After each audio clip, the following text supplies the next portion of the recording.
Salam, salam sejahtera bagi kita semua.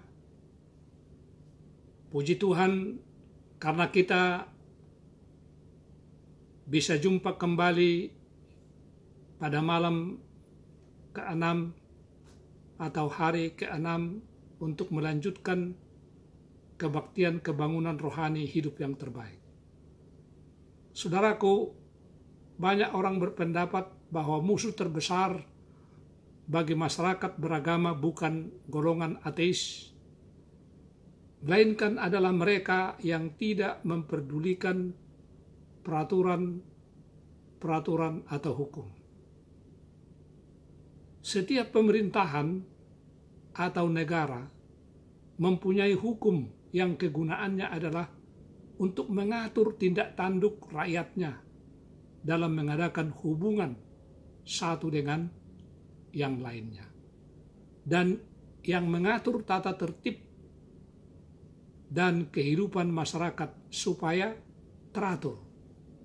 Kita berterima kasih karena negara kita mempunyai hukum guna melindungi kita, dan hal itu wajiblah kita taati. Saudaraku, judul pelajaran kita pada saat ini adalah hukum internasional, yakni hukum Allah.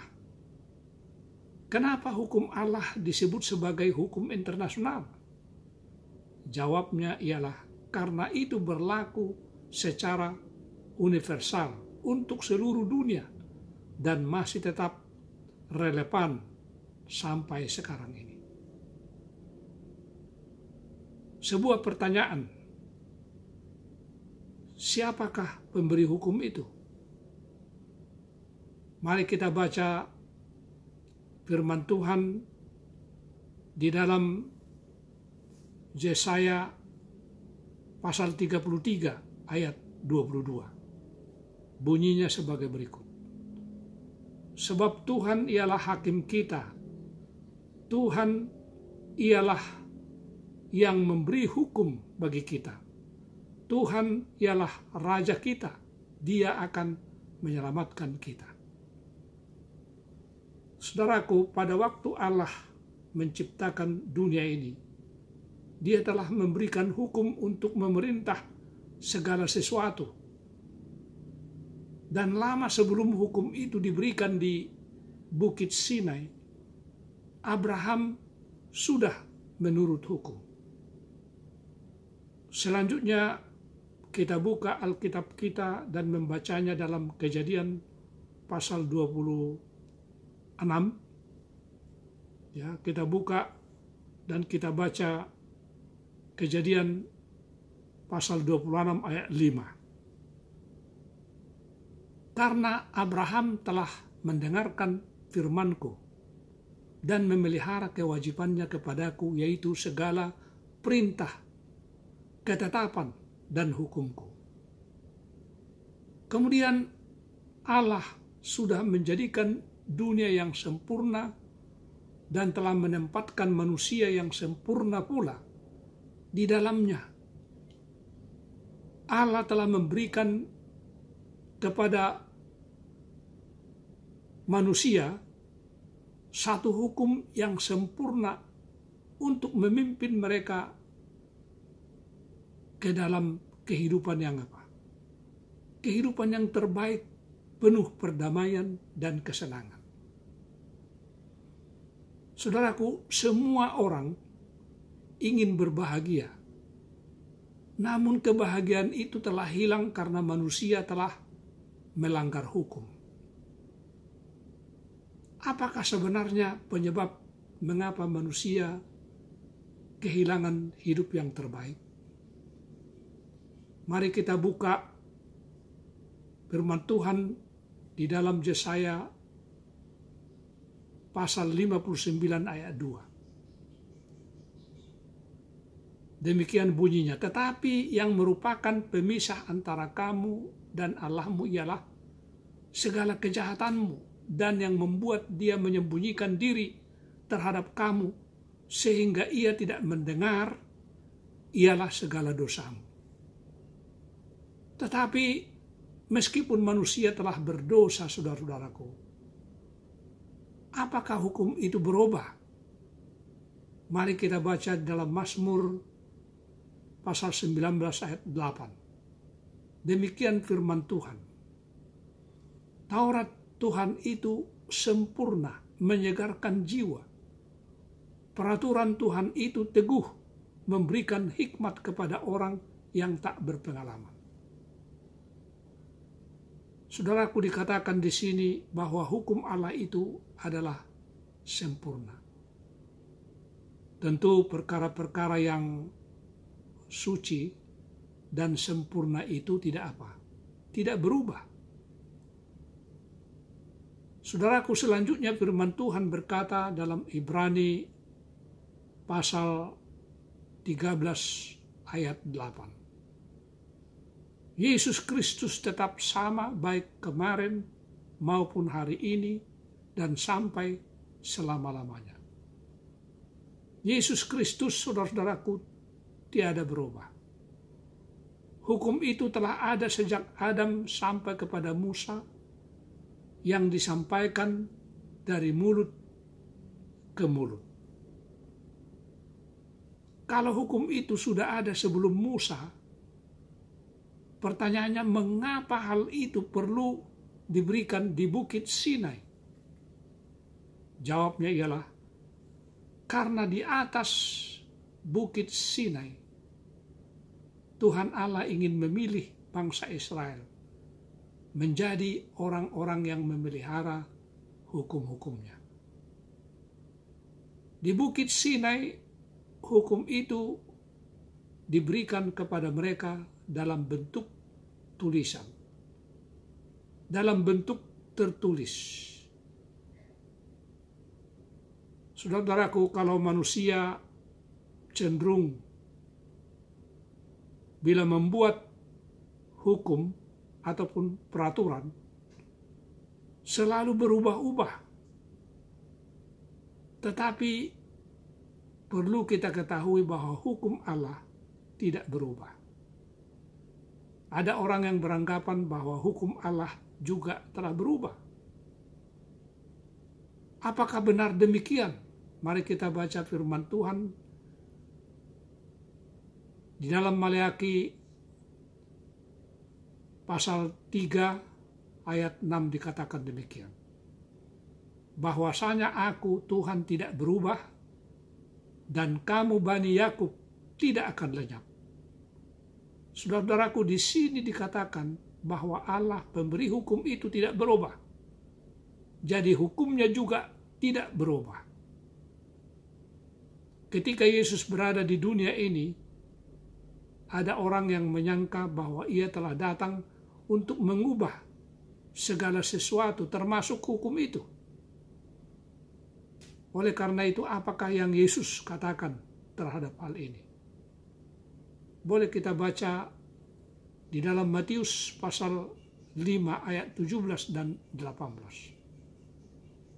Janganlah kamu menyangka bahwa aku datang untuk meniadakan hukum Taurat atau kitab para nabi. Aku datang bukan untuk meniadakannya, melainkan untuk menggenapinya.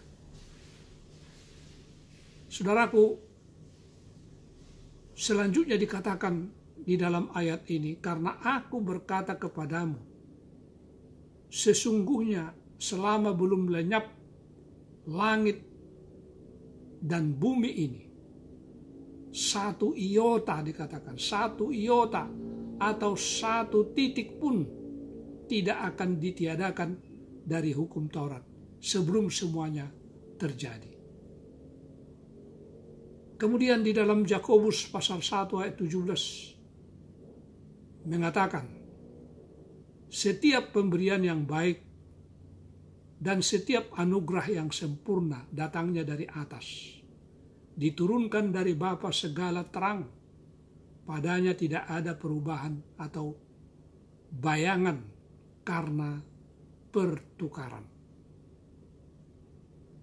Pernahkah saudara-saudara pikir apa yang terjadi kepada manusia bila mana hukum Tuhan itu berubah-ubah? tentulah hal ini akan apa? Akan membingungkan dan menyulitkan. Jenis dunia apakah yang kita akan miliki sekarang kalau semua orang membuang 10 hukum Allah itu? Maukah saudara-saudara tinggal di tempat yang demikian? Jenis dunia yang bagaimana pula yang kita akan miliki sekarang ini kalau setiap orang memelihara 10 hukum itu? Tentu saudara-saudaraku, semua aman ya. Semua aman. Tidak perlu pintu dikunci serta tidak perlu lagi penjara dan tidak perlu lagi polisi. Semua senjata-senjata perang itu dibuang saja ke laut. Maukah saudara-saudara tinggal di tempat yang demikian? Saudara-saudaraku, kita mengetahui bahwa ada 10 hukum Allah dan itu terdapat di dalam Keluaran. Keluaran pasal 20, bila mana kita baca itu terdapat di dalam ayat 3 sampai dengan ayat 17. 10 hukum ini dibagi atas 2 ajas besar yang terdiri dari, yaitulah hukum pertama sampai hukum yang keempat, yang menolong kita untuk mengetahui apa yang harus kita perbuat untuk menunjukkan kasih kita kepada Allah. Sedangkan hukum kelima sampai ke-10 menunjukkan kewajiban kita terhadap sesama manusia. Saudaraku, pada suatu hari seorang anak negro telah membawa sebuah semangka dari suatu tempat dan memperlihatkannya kepada ibunya. Namun heran, ibunya hanya melihat anak tersebut dan semangka itu berganti-ganti.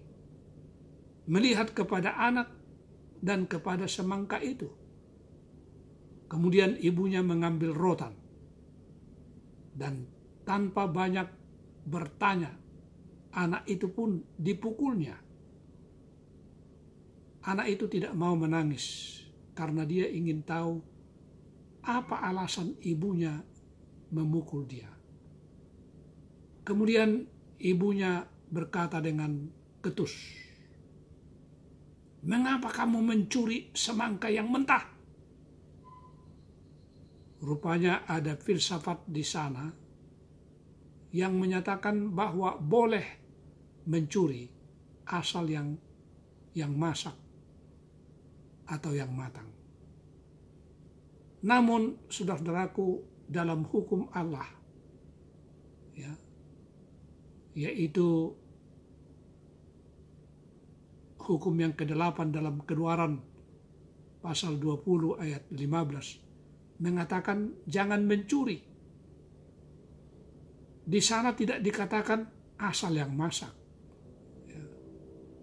Kalau demikian, manakah yang benar?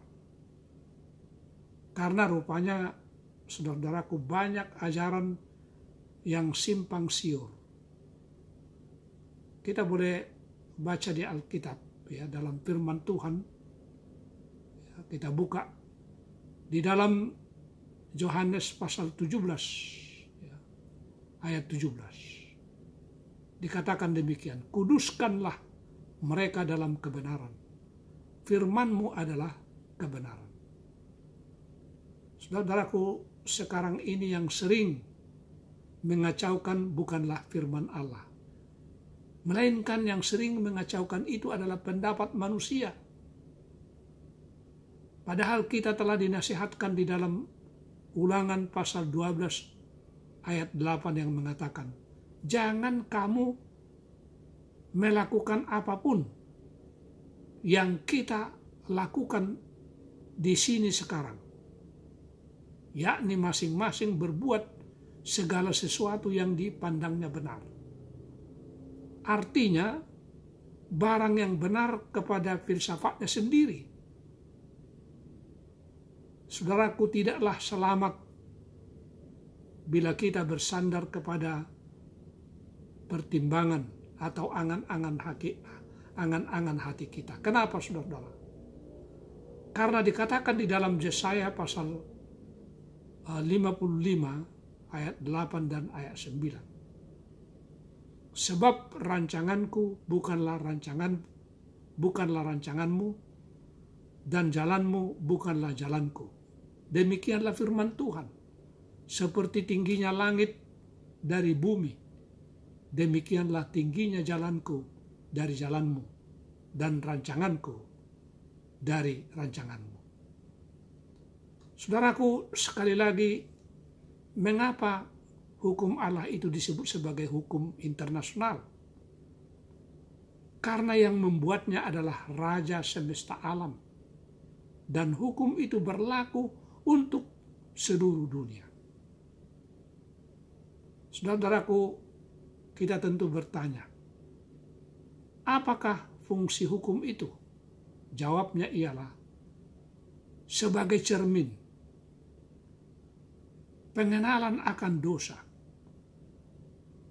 Mari kita baca di dalam Roma 3 ayat 20. Dikatakan di dalam firman Tuhan ini, sebab tidak seorang pun yang dapat dibenarkan di hadapan Allah oleh karena melakukan hukum Taurat. Karena justru oleh hukum Taurat orang mengenal dosa. Saudaraku, hukum itu tidak dapat berbuat sesuatu untuk keselamatan kita, atau kita tidak dapat dibenarkan menurut hukum Taurat. Karena kalau kita bisa diselamatkan menurut hukum, maka Kristus tidak perlu mati di kayu salib, saudara-saudara. Jadi, hukum itu adalah untuk menyatakan kasih atau sebagai cermin.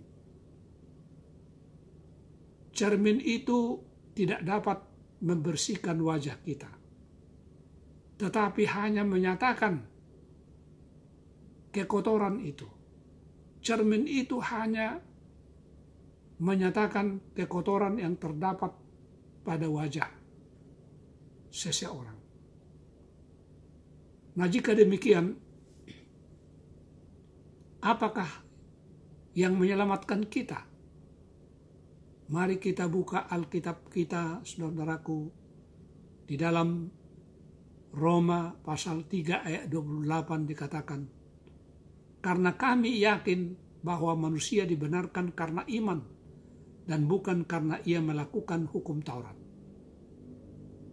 Jadi saudaraku, jelaslah bagi kita bahwa manusia dibenarkan karena iman dan bukan karena ia melakukan hukum Taurat. Jadi yang menyelamatkan adalah Kristus. Percaya kepada Yesus Kristus. Kalau begitu, apakah dengan demikian kita meniadakan hukum itu? Bagaimana dikatakan di dalam Roma pasal 3 ayat 31. Oleh Rasul Paulus dikatakan demikian dalam firman Tuhan ini. Jika demikian, adakah kami membatalkan hukum Taurat karena iman? Sama sekali tidak. Sebaliknya, kami meneguhkannya. Saudaraku, jika demikian, apakah yang kita harus lakukan? Mari kita buka 1 Yohanes pasal 5 ayat 3. Firman Tuhan berkata, sebab inilah kasih kepada Allah, yaitu bahwa kita menuruti perintah-perintahnya. Perintah-perintahnya itu tidak berat. Kalau kita mempunyai kasih, kita harus menurut hukum-hukumnya. Yesus juga adalah seorang yang menurut hukum Allah. Ini dinyatakan di dalam Yohanes pasal 15 ya. Yohanes 15 ayat 10. Firman Tuhan mengatakan demikian. Jikalau kamu menuruti perintahku, kata Yesus, kamu akan tinggal di dalam kasihku, seperti aku menuruti perintah Bapakku dan tinggal di dalam kasihnya. Jadi bagi kita perlu penurutan, karena Yesus sendiri dalam hidupnya memberikan teladan penurutan. Saudaraku, dapatkah seorang anak berkata kepada ibunya, "Mami, aku cinta Mami." Kalau ternyata anak itu terus bermain hujan pada waktu hujan turun, padahal telah dilarang oleh maminya. Jadi penurutan itu adalah penting. Mungkin saudara berkata dalam hati, jika saya tidak menurut, apakah salahnya? Yakobus pasal 4 ayat 17 berkata demikian. Jadi, jika seorang tahu bagaimana ia harus berbuat baik, tetapi ia tidak melakukannya, ia berdosa.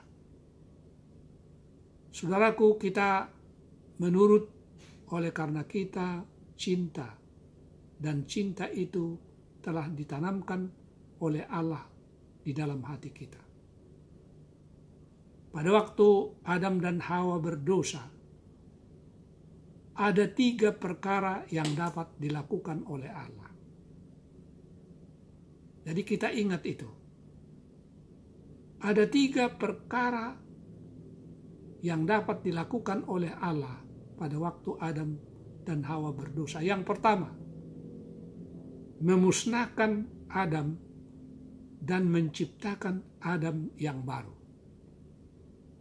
Dan yang kedua, Allah dapat memaafkan mereka. Serta yang ketiga, hukum ini dibatalkan supaya mereka itu atau Adam dan Hawa dalam hal ini jangan salah, tetapi membatalkan berarti menghapuskan. Jadi ketiga perkara ini dapat dilakukan oleh Allah. Nah, yang manakah yang dilakukan di antara yang 3 ini? Jawabnya, tidak satu pun yang dilakukan oleh Allah. Namun dia cari jalan keluar, yaitu menebus kita dari dalam dosa itu melalui anaknya yang tunggal. Lebih baik anaknya yang tunggal itu mati atau dikirim daripada Allah harus menghapuskan salah satu daripada hukumnya itu. Jadi Allah mencari jalan yang apa? Yang adil. Saudaraku, pada suatu malam, seorang ayah memanggil anaknya dan pergi menuju ke satu kebun jagung kepunyaan tetangganya. Ketika tiba di suatu tempat yang agak sepi, ayah itu memandang ke kiri dan ke kanan, ke depan dan ke belakang. Merasa bahwa tidak ada orang yang melihat mereka. Anaknya diperintahkannya untuk memegang sebuah kantong atau karung.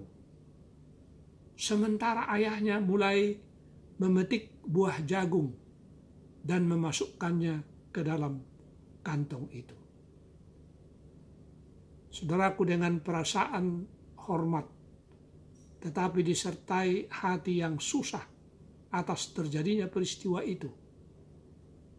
Anaknya berkata kepada ayahnya, "Ayah."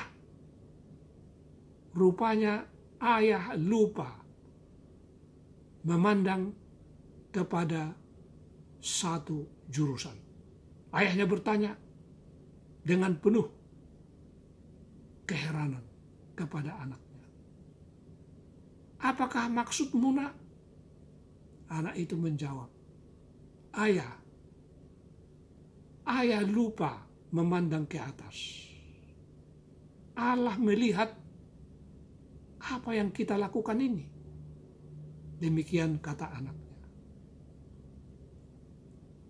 Karena digerakkan oleh perasaan dan keyakinan bahwa Tuhan Allah benar-benar memperhatikan perbuatan mereka, sekalipun dalam kegelapan malam, keduanya akhirnya meninggalkan kebun jagung itu dan kembali ke rumah dan tidak pernah mencuri lagi.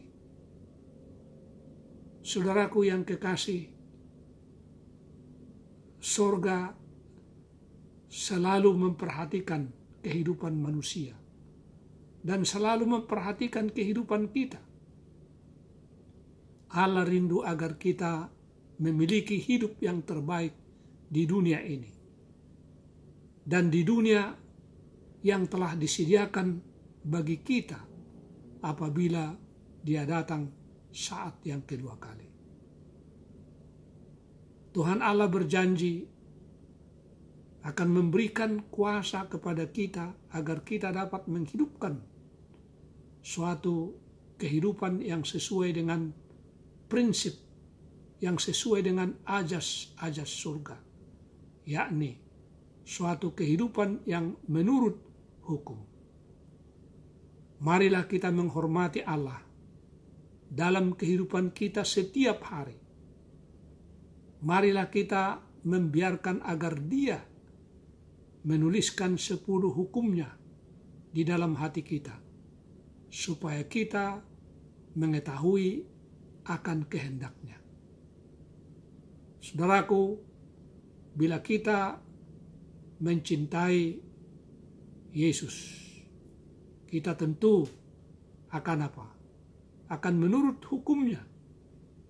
Dan inilah jalan menuju kepada hidup yang terbaik.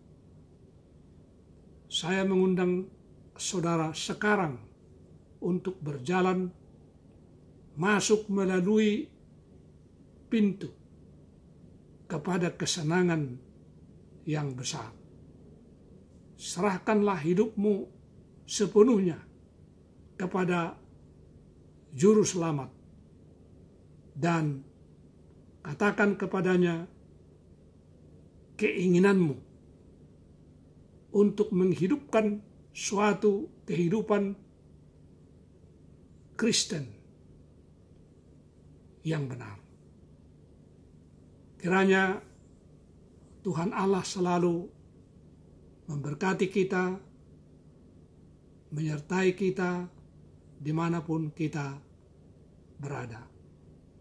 Di dalam nama Yesus, firman Tuhan ini kami sampaikan. Amin.